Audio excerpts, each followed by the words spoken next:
Ed Miliband is trying to get in on this debate that a lot of people are having at the moment about whether these floods could be a result of man-made climate change. And it's pretty strong language that he's used in The Observer. If I just read to you one of the things he says. Mr Miliband says, the science is clear. The public know there is a problem. But because of political division in Westminster, we are sleepwalking into a national security crisis on climate change.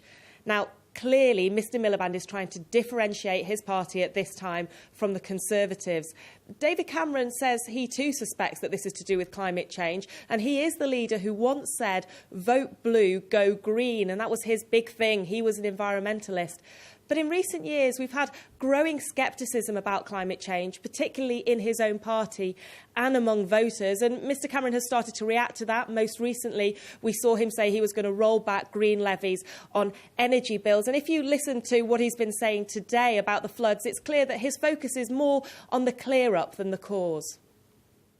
I think we've had a huge joined-up national effort, and we've stood up proper emergency service responses in every part of the country affected. But of course there are always lessons to be learned. Those emergency services can always call on the military. I think getting the military in has made a big difference. I've seen this here for myself, but we'll learn the lessons afterwards. Right now, the key thing is getting everything done that we can in the next few hours to protect as many homes and communities as possible. So, Sarah, what's really interesting about this is, could public opinion shift as a result of these floods over the issue of climate change? And a poll in The Observer as well does seem to suggest that we are seeing a change. It asks people if they believe the recent floods are a sign of climate change and global warming, and more than half of voters said they do blame climate change.